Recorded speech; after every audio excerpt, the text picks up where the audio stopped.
Ang steps 3 to 4 ng accounting cycle pertain to your posting to the ledger and the preparation of your unadjusted trial balance. At ang pitong tanong na pag-uusapan natin sa ngayon ay may kinalaman dito sa steps 3 and 4 ng accounting cycle. So, umpisahan natin sa question number 1. Posting refers to the process of transferring information from letter A, journals to general ledger accounts. Letter B, general ledger accounts to journal. Letter C, source documents to journals. Or letter D, journals to source documents. Okay? Posting ang pinag-uusapan natin. And when we are talking of posting, this is the process of transferring your journal entries. Okay? Coming, of course, from your journal, papunta sa iyong ledger accounts. So, the answer is letter A. Baliktad po ang letter B, ledger to journal. Ang letter C, this is the process of recording. At kabaligtaran naman ang sagot sa letter D. So, the answer is letter A for question number 1. Now, how about question number 2? What functions do general ledgers serve in the accounting process? So, ano ang function ng general ledgers? Reporting, summarizing, classifying, or recording. Ano yung function ng ledger? The answer here, of course, should be letter C, classifying. Ang reporting, ito yung pagpe-present na ng mga financial statements doon sa mga users. Let's say for the management. Summarizing, ito na yung preparation of your financial statements, yung mga trial balance preparation because we are summarizing the figures. Recording, ito yung journal entry preparation. Okay? Question number 2, the answer is letter C, classifying. Proceed tayo sa question number 3. A subsidiary ledger is what? Letter A, a listing of the components of account balances. Letter B, a backup system to protect against record destructions. Letter C, a listing of account balances just before closing entries are prepared. Or letter D, a listing of accounts of a subsidiary. Subsidiary ledger daw. Wag mong sagutin yung letter D, kasi tinake it literally. Listing ng accounts daw ng mga subsidiary. Malalaman mo kung anong ibig sabihin ng subsidiary pagdating mo ng intermediate accounting sa iyong financial accounting.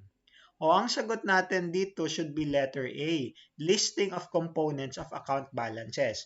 If you will remember the general ledger versus your subsidiary ledger. So this is a listing of the components of your account balances. Okay, so proceed tayo. Question number 4. Which of the following statements regarding a trial balance is incorrect? Alin daw dito sa mga statements yung hindi tama? Letter A, a trial balance is a test of the equality of the debit and credit balances in the ledger. Letter B, a trial balance is a list of all the open accounts in the ledger with their balances as of a given date. Letter C, a trial balance proves that no errors of any kind have been made in the accounts during the accounting period. Or letter D, a trial balance helps to minimize errors within an identifiable time period.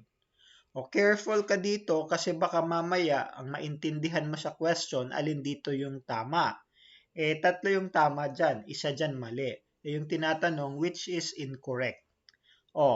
Analyze mong mabuti, you can pause the video.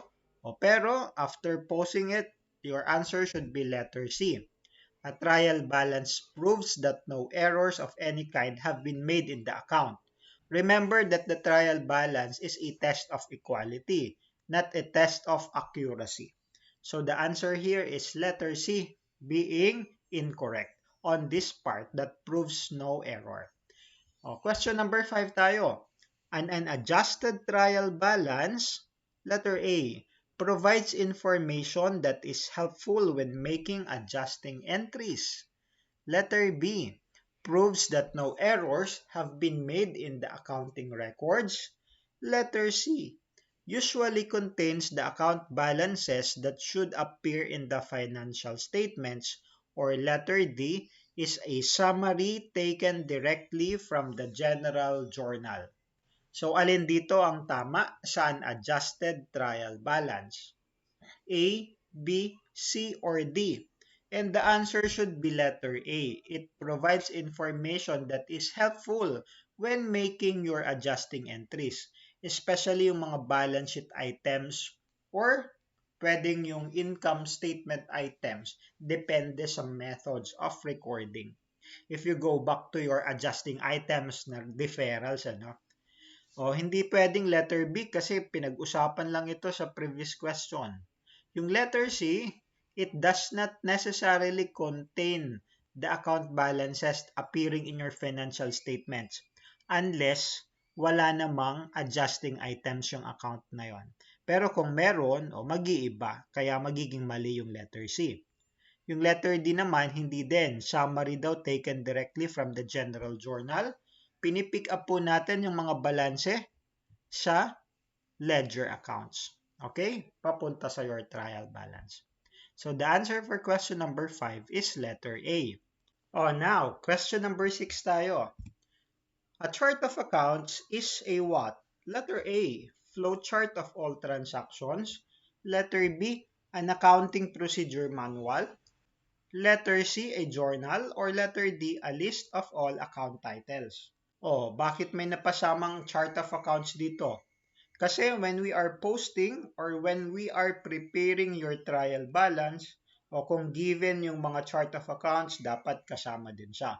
And yung mga ledger kasi, pag given kasi yung chart of accounts, dapat nilalagay din natin yan. Mapati account man yan or your ledger na template. So, ano nga ba ang chart of account? O dapat yung sagot natin dito is letter D, a list of all account titles. Hindi siya journal, hindi siya procedure manual, o hindi rin siya flowchart. Andito natin makikita, ito yung listahan ng mga account titles na ginagamit sa isang company. At wala tayong one-size chart of accounts for all companies. Yung chart of accounts, magkakaiba yan per company, depende especially sa nature ng kanilang business. Once again, the answer for number 6 is letter D. Proceed tayo sa last question. A control device that helps to minimize and localize accounting errors is known as letter A, subsidiary ledger, letter B, worksheet, letter C, trial balance, or letter D, chart of accounts. Ano daw itong control device na ginagamit para makapag-minimize or localize ng accounting errors? Ang sagot dito ay letter C, trial balance. Ito yung control device na nag-help or tumutulong makapag-minimize ng mga accounting errors. Okay, so ito yung ating 7 questions na may kinalaman dito sa steps 3 and 4 ng accounting cycle, posting to the ledger, and preparing the unadjusted trial balance. Okay, so abangan ninyo sa susunod kong mga videos ang mga natitirang steps sa accounting cycle. So until then, bye!